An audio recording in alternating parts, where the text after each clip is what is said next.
complaints and emotions. In this section, we will look at complaints and emotions by focusing specifically on 1. Guest emotions, and 2. Controlling our emotions. Let's start by looking at guest emotions.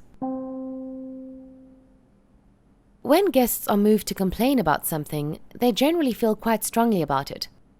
It is not something that is taken lightly. Many guests would rather not even say anything than complain. We need to be able to read our guests' emotions so that we can understand the seriousness of the complaint, as well as how we should deal with the complaint. Guests' emotions will be visible in the way they communicate them. This will include their body language and tone of voice. Let's look at a few major emotions that can be seen when guests complain and how we can clarify them. A. Anger. An angry guest can be identified by their body language in terms of crossing their arms or gesturing vigorously.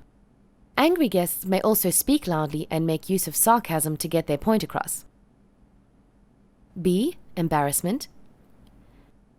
As we know, most guests don't really want to complain, but they may be uncomfortable with a situation that they feel compelled to do so.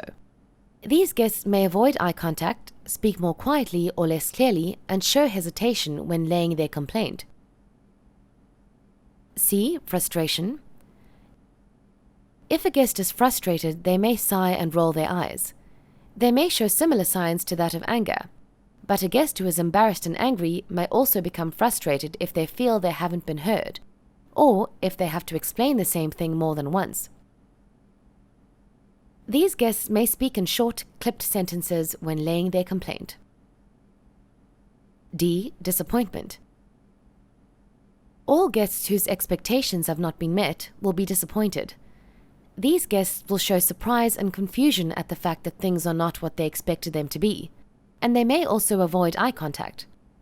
They may also sigh and become quiet when trying to get their message across. Now, let's move on to controlling our emotions. When dealing with guests who complain, especially emotionally charged complaints, we may sometimes feel personally attacked. It is very important to remember that the complaint is not directed at us personally, but rather at the situation at hand. If the guest becomes angry and rude, it is important that we control our emotions. We should never respond in kind. We should rather stay calm and show that we understand why they are feeling angry. We should show empathy. If we start screaming and shouting back at the guest, we will make the situation much worse, and there is no coming back from that. Controlling our emotions can be difficult when we're under pressure. Here are a few pointers to help. A. Take a deep breath. This will have a calming effect, and it also forces us to pause before rushing into retaliation. B. Think before reacting. We can choose how we react. Think about the options available and think about what the best response would be. C. Listen actively. Give the guest a chance to voice their complaint while listening carefully, nodding in agreement where applicable, making eye contact as much as possible, and making notes of important details. D. Focus on the guest's problem. We shouldn't focus on how irrational we think the guest may be. We should rather focus on the core problem so that it can be resolved swiftly and efficiently. Now that we have a better understanding of 1.